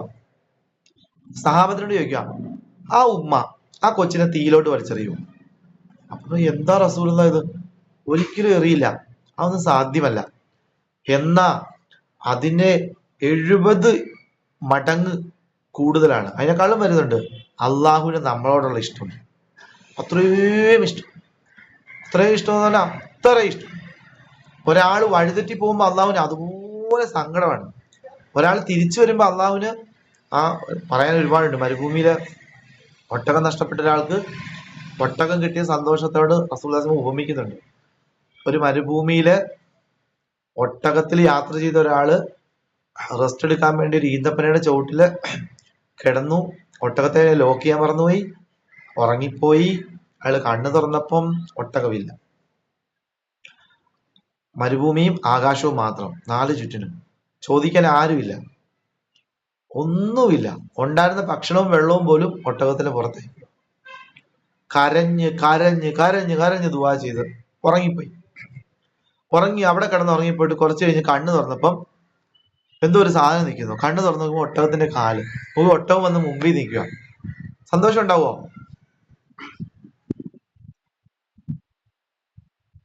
ആ അവസ്ഥയിലൂടെ കടന്നുപോയവർക്ക് ഒരുപക്ഷെ ഇത് മനസ്സിലാക്കാൻ വേണ്ടി, ഒറ്റപ്പെട്ട് വഴിയിലൊക്കെ പെട്ടുപോയ ആളുകൾക്ക്, അല്ലാത്തവർക്കൊന്നും കിട്ടൂല. അപ്പൊ റസൂലുള്ളാഹി പറയുകയാണ്, അപ്പൊ ഇദ്ദേഹത്തിന് ഈ ഒട്ടകത്തെ കിട്ടിയപ്പോൾ ഇദ്ദേഹം വിളിച്ചു പറഞ്ഞാണ്, അള്ളാഹുവേ നീ എന്റെ അടിമയും ഞാൻ നിന്റെ ഉടമയെന്നൊക്കെ പറഞ്ഞു. സന്തോഷം കൊണ്ട് വായിൽ വന്ന വാക്കിന് പോലും ലൈസൻസ് ഇല്ലാതെ പറഞ്ഞേ. പക്ഷെ പടച്ചോനൊന്നും വിഷയമല്ല, പടച്ചോന് മനസ്സിലാവും, കൽബിലെ നീയത്താണ്. പറയുന്ന ഇതാണ്, ഇവിടെ ഈ അയാൾക്ക് ഒട്ടകത്തെ കിട്ടിയപ്പോൾ ഉണ്ടായ സന്തോഷത്തെക്കാൾ കൂടുതലാണ് വഴിതെറ്റിപ്പോയ ഒരാൾ അള്ളാഹുവിന്റെ തൗഹീദിലേക്ക് തിരിച്ചു വരുമ്പോൾ അള്ളാഹ് കൊണ്ടാകുന്ന സന്തോഷം. അതുപോലെ അള്ളാഹു നമ്മളെ നോക്കിക്കൊണ്ടിരിക്കുകയാണ് നമ്മൾ വഴിതെറ്റി. അപ്പോ നമ്മൾ അള്ളാഹുവിലേക്ക് അടുത്തു കഴിഞ്ഞാൽ പഠിച്ചവൻ ചേർത്ത് പിടിക്കും, അതുപോലെ ഇഷ്ടമാണ്.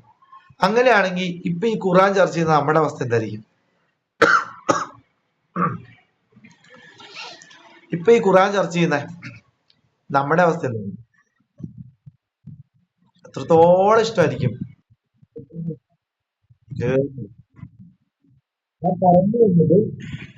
ഇങ്ങനെ ഒരു അള്ളാഹു ഉണ്ട്. ഉമ്മയുടെ സ്നേഹം തിരിച്ചറിയുന്ന പ്രതീക്ഷ മക്കൾക്ക് ഉണ്ടാവുന്നത് പോലെ വദൂദായ ആ അള്ളാഹുവിനെ, പ്രണയം വാരിക്കോരി ഇങ്ങനെ തീരാതെ ഒഴുകിക്കൊണ്ടിരിക്കുന്ന ആ അള്ളാഹുവിനെ മനസ്സിലാക്കി കഴിയുമ്പം നമുക്ക് അള്ളാഹുവിനോട് ഭയങ്കരമായി ഇഷ്ടമായിരിക്കും. അപ്പൊ ഈ പേടിപ്പിക്കുന്ന അള്ളാഹു, ഭയപ്പെടുത്തുന്ന അള്ളാഹു, ശിക്ഷിക്കുന്ന അള്ളാഹു, ഇതൊന്നും ഇല്ലാന്നല്ല പറഞ്ഞ. അള്ളാഹു അദാബുൻ ഖലീദുൻ ഷിദാദുൻ, അതികഠിനമായി പഠിച്ചവൻ ശിക്ഷിക്കും. പക്ഷെ അതിനെയൊക്കെ കവർ ചെയ്ത റഹ്മത്ത് പഠിച്ചവന് മുമ്പിൽ നിൽക്കുക. ഈ റഹ്മത്തിന് പാത്രമായ ഖുർആൻ പഠിച്ച് തൗഹീദുമായ നല്ല ജീവിതം ജീവിക്കുമ്പോഴാണ്. അപ്പൊ നമ്മൾ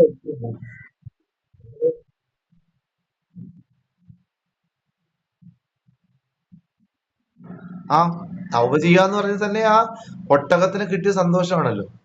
തൗബയ്ക്ക് ഷെർത്തുകളൊക്കെ ഉണ്ട് കേട്ടോ, അത് വേറെ കേസ്. തൗബ എന്ന് പറയുമ്പോൾ ചുമ്മാ നടക്കുന്ന കേസൊന്നുമല്ല. ഇസ്തിഗ്ഫാറും തൗബയും തമ്മിൽ വ്യത്യാസമുണ്ട്. അപ്പോ നമ്മുടെ സ്പിരിച്വൽ പ്രൊഫൈലിൽ ഒന്നാമത്തെ ക്വാളിറ്റി എന്താണ്? ഖുർആനെ പറ്റി പറഞ്ഞാൽ, അള്ളാഹുവിനെ പറ്റി പറഞ്ഞാല് നമ്മുടെ ഹൃദയം റെസ്പോണ്ട് ചെയ്യുന്നുണ്ടോ, കണക്ഷൻ വരുന്നുണ്ടോ, നെട്ടുന്നുണ്ടോ, കുളിര് കയറുന്നുണ്ടോ?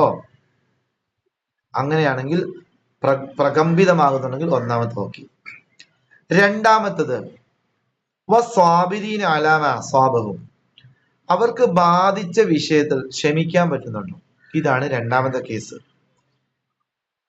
ഒരാൾക്ക് ക്ഷമിക്കേണ്ടി വരുന്നത് എപ്പോഴാണ് ക്ഷമിക്കേണ്ടി വരുന്നത്?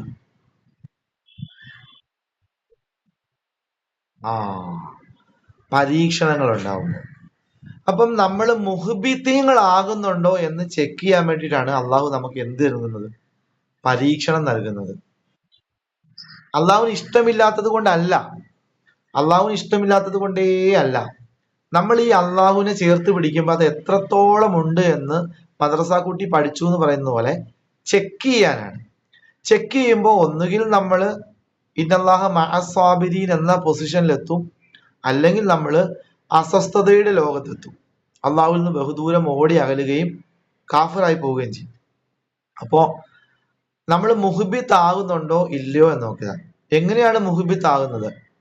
അല്ലദീന ഇദാ അസ്വാബത്തുഹും മുസീബ, അവർക്ക് എന്തെങ്കിലും അത് ബാധിച്ചു കഴിഞ്ഞാൽ കാലു, അവർ പറയും ഇന്നാ ലില്ലാഹി വ ഇന്നാ ഇലൈഹി റാജിഊൻ.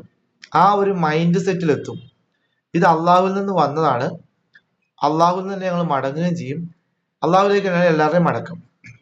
അതിന് മുമ്പ് പറയുന്നുണ്ട് എങ്ങനെയാണ്, വല നബുലുവന്നക്കും മിനൽ ഖൗഫ്, അത് ഭയമാകാം, വൽ ജൂ, വിശപ്പാകാം, ദാരിദ്ര്യമാകാം, സമ്പത്തില്ലായ്മ, എന്ത് ചെയ്താലും സമ്പത്തില്ലായ്മ ഉണ്ടാവത്തേയില്ല.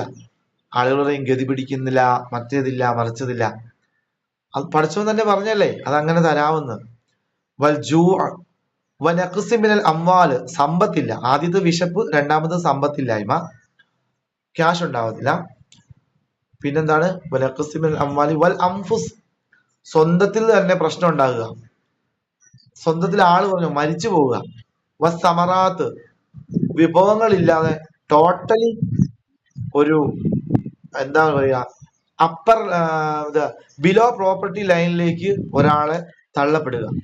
ഈ സമയത്ത് ഒരാൾക്ക് എന്ത് ചെയ്യാം, അള്ളാഹു എനിക്ക് ഒന്നും തന്നില്ല, ഒന്നും തന്നില്ല, ഇല്ലാപ്പാട്ട് പാടാം. ഇല്ലാപ്പാട്ടല്ല അവിടെ പാടേണ്ടത്. അല്ലദീന ഇതാ അസ്വാബത്തുഹും, ഇങ്ങനെ പ്രശ്നങ്ങൾ അവർക്ക്, അത് ദാമ്പത്യമാകാം, ശാരീരികമാകാം, മാനസികമാകാം. നമ്മൾ ഉദ്ദേശിക്കുന്ന രീതി ചിലപ്പോൾ ഉദ്ദേശിക്കുന്നത് കിട്ടിയെന്ന് വരില്ല. അത് മക്കള് കിട്ടത്തില്ല, ഹസ്ബൻഡിനെ കിട്ടത്തില്ല, ഭാര്യയെ കിട്ടില്ല, ഒന്നും കിട്ടില്ല, ഇങ്ങനെ പലതും കിട്ടാതെ വരും. അപ്പൊ ഇതാണ് അല്ലദീന ഇദാ അസ്വാബത്തുഹും മുസീബ ഇന്നാ ലില്ലാഹി വ ഇന്നാ ഇലൈഹി റാജിഊൻ. എന്നിട്ട് പഠിച്ചവരോട് ഖൈർ ചോദിച്ചുകൊണ്ടേയിരിക്കുക, അള്ളാഹു നൽകും. അപ്പോൾ നമ്മൾ മുഹ്ബിത്ത് എന്ന് പറയുന്ന രണ്ടാമത്തെ ലെവലിലേക്ക് എത്താൻ പറ്റും. ഈ സ്റ്റേജിലൂടെ കടന്നു പോകുമ്പോൾ അവിടെ നമുക്ക് അസ്വസ്ഥതയാണ് രൂപപ്പെടുന്നതെങ്കിൽ, സംതൃപ്തിയില്ല, ഇത് വല്ലാത്ത സ്റ്റേജ് ആട്ടോ, പറയുന്ന ഞാനും അതിൽ നിന്ന് മുക്തമാണെന്ന് വിചാരിച്ചേക്കില്ല. ഇതൊരു വല്ലാത്ത കടമ്പയാണ്. ആ കടമ്പയിലൂടെ കടന്നു പോകുമ്പോ അവിടെ നമുക്ക് അള്ളാഹുവിൽ നിന്നാണ്, അതുകൊണ്ട് ഇങ്ങനെ പൊക്കോട്ടെ, കുഴപ്പമില്ല. ഇന്നല്ലാഹ മഅ, അള്ളാഹു കൂടെയാണ്. ആരുടെയാണ്? ആബിദീൻ, ഇബാദത്ത് ചെയ്യുന്നവരുടെ എന്നാണോ പറഞ്ഞത്? അല്ല.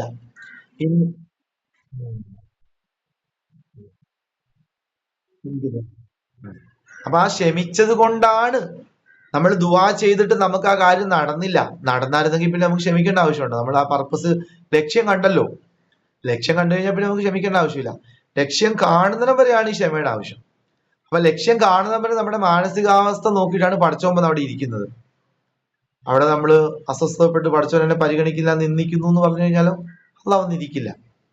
അപ്പൊ എനിക്ക് കിട്ടുക, ആ സഹാക്കൾ പോലെ പഠിച്ചോനെ ഞങ്ങൾ ചോദിക്കുന്നൊന്നും ഞങ്ങൾക്ക് കിട്ടണ്ട, കിട്ടിക്കഴിഞ്ഞാൽ പഠിച്ചോൻ പോവും, പിന്നെ അടുത്ത സ്വാബറിന് തപ്പിപ്പോവും.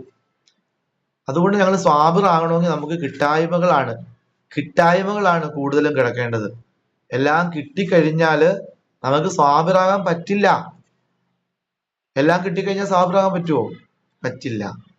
അപ്പൊ രണ്ടാമത്തെ പ്രൊഫൈലില് പൂരിപ്പിക്കാൻ പറ്റുമോ? അങ്ങനെ സ്വാബിർ പറ്റുമോ? പറ്റുമോ? മൂന്നാമത്തത് വൽ മുഖീമസ്വല, യഥാർത്ഥത്തിൽ പറയേണ്ടത് ഇഖാമസ്വലാത്ത് എന്നായിരുന്നു, നമസ്കാരം നിലനിർത്തുക എന്ന്. പക്ഷെ ഇവിടെ പറഞ്ഞത് മുഖീമസ്വലാത്ത് എന്നാ, നമസ്കാരത്തെ സ്ഥാപിക്കുക എന്നാ പറഞ്ഞത്. സ്ഥാപിക്കുക എന്ന് പറഞ്ഞാൽ ഒരു സംരംഭം ഉണ്ടാക്കിയെടുക്കുക, ഒരു പള്ളി പണിയുന്ന പോലെ. ഒരു നമസ്കാരം നിലനിർത്തുക എന്ന് പറയുന്നതിന് അപ്പുറത്തേക്കുള്ള ഒരു വിശാലമായ വർത്തമാനമാണ് സ്ഥാപിക്കുക എന്ന് പറയുന്നത്. ഒരു സംരംഭം സ്ഥാപിച്ചു കഴിഞ്ഞാല്, ഒരു ബിൽഡിംഗ് ഉണ്ടാക്കി കഴിഞ്ഞാൽ പിന്നെ എന്താവും? എപ്പോഴും അതിനകത്ത് എപ്പോഴും കയറി നമസ്കരിക്കാൻ പറ്റും. അങ്ങനെയല്ലേ? നാട്ടിലൊരു പള്ളി ഉണ്ടാക്കി കഴിഞ്ഞാൽ എപ്പോഴും കയറി നമസ്കരിക്കാൻ പറ്റൂലേ? അപ്പൊ പൊളിയാത്ത ഒരു സ്ഥാപനം ഈ മുഹ്ബിത്തീങ്ങള് ഉണ്ടാക്കിയെടുക്കും. ഒരിക്കലും പൊളിയാത്ത ഒരു സ്ഥാപനം, നമസ്കരിക്കുന്ന ഒരു സ്ഥാപനം അവരുടെ ഹൃദയത്തിൽ, ഇതൊരു മനഃശാസ്ത്രപരമായിട്ടാണ് ഞാൻ നോക്കി കാണുന്നത്, ഹൃദയത്തിൽ ഉണ്ടാക്കിയെടുത്തു. അത് ഉള്ളിടത്തോളം കാലം ലോകത്തിന്റെ എവിടെ പോയാലും അവർക്ക് എന്ത് ചെയ്യാൻ പറ്റും? നമസ്കരിക്കാൻ പറ്റും. അതിന് പള്ളി വേണമെന്നില്ല, കാറ് മതി, ഏതെങ്കിലും പാറപ്പുറം മതി, എവിടെ മതി, പൊതു എടുക്കണമെന്നില്ല, തയമ്മം ചെയ്യാം, എല്ലാം ചെയ്യാം. പിന്നെ ഈ മുഹ്ബിത്തീങ്ങൾ യാത്ര ചെയ്യുമ്പോൾ അവരുടെ വസ്ത്രം, ഞാൻ നമസ്കരിക്കാൻ പറ്റാത്ത ഡ്രസ്സാണ് എന്നൊരിക്കലും പറയില്ല. ചില ആളുകൾ അങ്ങനെ പറയുന്നത് എന്താണെന്നറിയോ? അവരുടെ ഉള്ളിൽ ഇത്തരം സ്ഥാപനങ്ങളില്ല. ഏത് സ്ഥാപനമില്ല.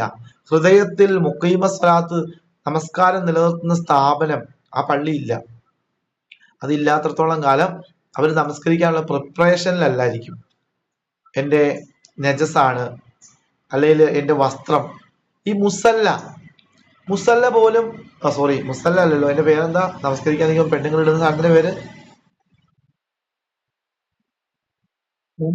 കുപ്പായം പോലും. ആ നമസ്കാര കുപ്പായം പോലും പള്ളികളില് തൂക്കിയിടുന്ന ഒരു സമ്പ്രദായം സുന്നി പള്ളികളിലുണ്ടായിരുന്നു. എന്തുകൊണ്ടാ? അവര്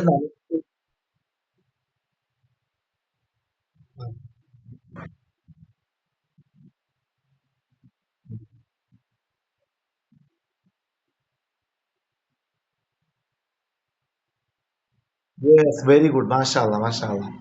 അപ്പൊ ഈ ഒരു പ്രിപ്പറേഷൻ ഔറത്ത് മറയ്ക്കുക എന്ന് പറഞ്ഞാൽ എന്താ? എപ്പ നമസ്കരിക്കേണ്ടി വന്നാലും ഞാൻ നമസ്കരിക്കാൻ തയ്യാറാണ്. വീട് എക്സെപ്ഷൻ കേസാണ്, വീടല്ല, പുറത്തോട്ട് യാത്ര ചെയ്യുമ്പോൾ. പക്ഷെ പഴയ സംസ്കാരം എന്ന് പറയുന്നത് കൺസ്യൂമറിസം ആണ്. അത് ഒരു നാട് ഫ്രെയിം ചെയ്ത് കൊടുത്ത വസ്ത്രം ധരിച്ചുകൊണ്ടാണ് അവൾ നടക്കുന്നത്. പിന്നെ അവൾക്ക് ഈ ഇക്കാമത്ത് സലാത്ത് നടപ്പിലാക്കേണ്ടി വന്നാൽ, ഒന്നാമത് പള്ളിയില്ല, പള്ളി കയറ്റൂല, പള്ളി കയറിയാൽ തന്നെ അവൾ പുതിയൊരു വസ്ത്രം എടുത്ത് അണിയേണ്ടി വരും. നോക്കിയ തോൽവി കണ്ടോ? അപ്പൊ ഇതില്ലെങ്കിലോ ചെയ്യാൻ പറ്റൂല. ഇങ്ങനെയല്ല ഒരു മുസ്ലിം സ്ത്രീ എന്ന് പറയുന്നത്, പുരുഷൻ എന്ന് പറയുന്നത്. എപ്പോഴും നമസ്കരിക്കാൻ വേണ്ടി പ്രിപ്പയർ ആയിട്ട് വേണം കിടക്കാൻ. അപ്പൊ മൂന്നാമത്തെ കോളം ഫില്ല് ചെയ്യുമ്പം നിന്റെ ഹൃദയത്തിൽ സ്ഥാപനമുണ്ടോ, നമസ്കാരം സ്ഥാപിക്കാനുള്ള സ്ഥാപനമുണ്ടോ, കൊടുക്കേണ്ടി വരും. സൗകര്യപ്പെട്ടില്ല എന്ന് പറഞ്ഞ് ഒഴിവാക്കാൻ പറ്റില്ല. ട്രെയിൻ എങ്കിൽ ട്രെയിൻ, ഫ്ലൈറ്റ് എങ്കിൽ ഫ്ലൈറ്റ്, എവിടെയും എവിടെയും ചെയ്യാൻ പറ്റും. അവസാനത്തത് നാം നൽകിയതിൽ നിന്നും ചെലവഴിക്കുക. അവിടെയും എല്ലാത്തിനെയും നമ്മുടെ പെർമനന്റ് ഓണർഷിപ്പിലേക്ക് വെക്കരുത് എന്ന് മോളി പറഞ്ഞു കഴിഞ്ഞു. ഒന്നും നമ്മുടെ പെർമനന്റ് അല്ല, നമുക്ക് പടച്ചവൻ തന്നതാണ്. അതിൽ നിന്നും പാവങ്ങൾക്ക് കൊടുക്കാനുള്ള മാനസികാവസ്ഥ, വേറൊരാൾക്ക് കൊടുക്കാനുള്ള മാനസികാവസ്ഥ, അതും കൂടെ വരണം. ഈ 4 ക്വാളിറ്റി ആരിലാണോ വന്നത് അവൻ മുഹ്ബിത്താണ്. മുഹ്ബിത്ത് എന്ന് പറഞ്ഞാൽ വിനയമുള്ളവരാണ്. വിനയമുള്ളവരാണ് ഈ ലെവല്. അപ്പൊ നമ്മുടെ പ്രൊഫൈൽ എന്തൊക്കെയാണ് നമ്മൾ ഉണ്ടാക്കിയെടുക്കേണ്ടത്? ഒന്ന്, അള്ളാനെ പറ്റി പറഞ്ഞാല് നമ്മുടെ ഹൃദയം വിറകൊള്ളുക എന്ന് പറഞ്ഞാൽ എന്താണ്? നമ്മൾ അതിന് റെസ്പോണ്ട് ചെയ്യണമെന്നാ, അവഗണിച്ച് പോകരുത്, നമുക്കത് ഫീൽ ചെയ്യണം.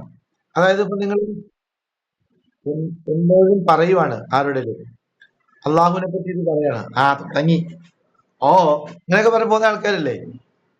എന്ത് പറഞ്ഞാലും ഇത് പോകും, അങ്ങോട്ട് പോകും, ഖുറാനിലോട്ട് പോകും. അവർക്കൊന്നും ഈ അയലോക്കത്ത് എത്താൻ പറ്റില്ല. അതേ സമയത്ത് പറഞ്ഞു കഴിഞ്ഞാൽ വായും പൊളിച്ച് നിൽക്കുന്ന ആൾക്കാരുണ്ട്. പറ എന്നിട്ട് കാരണം പുതിയൊരു ആശയമായിരിക്കും, നമ്മൾ കേൾക്കാത്ത പുതിയൊരു ആശയമായിരിക്കും. അപ്പൊ അത് കേൾക്കാൻ വേണ്ടി ഇങ്ങനെ വായും പൊളിച്ച് നിൽക്കും. അല്ല, നമുക്ക് അറിയാവുന്ന വിഷയമാണെങ്കിലും നമ്മൾ മിണ്ടാതെ കേട്ടോണ്ടിരിക്കും, ഇഷ്ടമാണ് കേൾക്കാൻ. ചില ആൾക്കാർ പറയും, ഓ വേദം തുടങ്ങി, അല്ലേ, കേട്ടിട്ടില്ലേ? വേദം ഓതാൻ തുടങ്ങി, ഇനി രക്ഷയില്ല.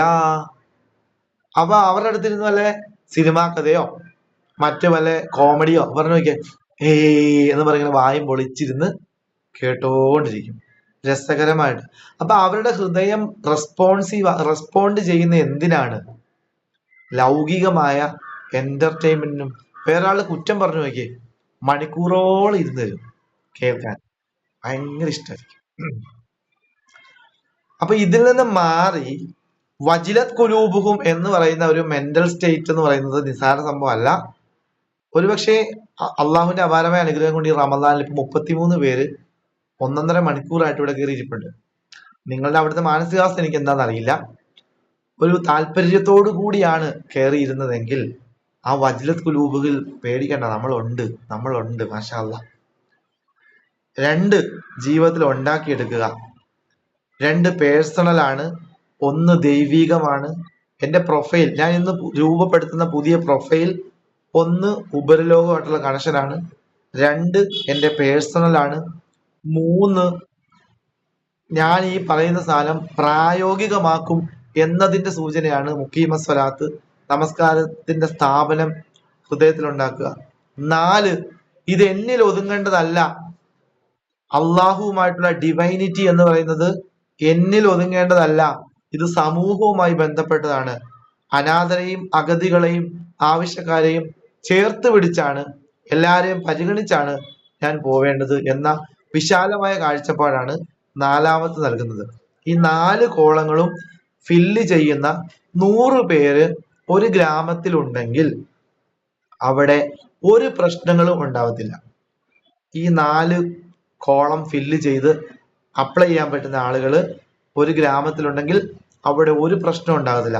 അങ്ങനെയാണെങ്കിൽ ലോകത്തെ ഭൂരിഭാഗം ആളുകളും ഇങ്ങനെയാണെങ്കിൽ ഈ ലോകം എത്രയോ സമാധാനവും ശാന്തിയും ഇസ്ലാമോ ഫോബിയ ഒന്നും മറ്റുള്ളവർ വിളിക്കാത്ത എത്ര സുന്ദരമായ നാടായിരിക്കും. അതാണ് ഖുർആൻ പറയുന്നത്. പക്ഷെ ഇതിനെ ഒന്നും മനസ്സിലാക്കേണ്ടതുപോലെയും വിശദീകരിക്കേണ്ടതുപോലെയും അറിയേണ്ടതുപോലെയും ആളുകൾ മനസ്സിലാക്കുന്നില്ല. അവർ ഖുർആനൊക്കെ തീവ്രവാദ ഗ്രന്ഥമായിട്ടും മറ്റു പലതൊക്കെ ആയിട്ടാണ് കാണുന്നത്. ഇത്രയും നേരം ഇരുന്ന എല്ലാ ആളുകളെയും അള്ളാഹു അനുഗ്രഹിക്കട്ടെ. കൂടി ഇരുന്ന ആളുകൾ പഠിച്ചോനെ, ഞങ്ങളുടെ ഈ ഇരിപ്പ് നീ കബൂലാക്കണമേ. ഞങ്ങൾക്ക് ഇനിയും റമദാൻ 30 ഇങ്ങനെ ഖുർആനുമായിട്ട് ഇരിക്കാനും ഇനി മുമ്പോട്ടുള്ള ജീവിതം മരണം വരെ എല്ലാ റമദാനുകളും ഇങ്ങനെ ഖുർആനുമായി സജീവമാക്കാനുള്ള ഒരു സൗഭാഗ്യം പ്രദാനം ചെയ്യണമേ നാഥ.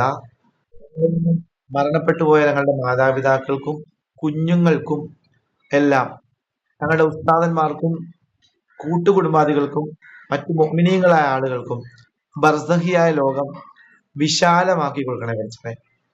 അവരും ജന്നാത്തുൽ ഫിർദൗസിൽ ഒരുമിച്ച് കൂട്ടി അനുഗ്രഹിക്കുകയും ചെയ്യണമേ നാഥ. മക്കളെ സാലിഹീങ്ങളായും ഇസ്ലാമിന് വേണ്ടി ആർജവമുള്ള, ഇസ്ലാമിന് വേണ്ടി എഴുന്നേറ്റ് നിൽക്കാൻ തൻ്റെ ഇടമുള്ള കെൽപ്പുള്ള മക്കളാക്കി മാറ്റണമേ നാഥ. ഖുർആൻ ആഴത്തിൽ പഠിക്കുവാനും അതനുസരിച്ച് ജീവിതത്തിൽ മാറ്റങ്ങൾ കൊണ്ടുവരാനും ഞങ്ങൾക്ക് നീ തൗഫീക്ക് നൽകണമേ നാഥ. برحمتك يا ارحم الراحمين. سبحانك اللهم وبحمدك اشهد ان لا اله الا انت استغفرك واتوب اليك. السلام عليكم ورحمه الله.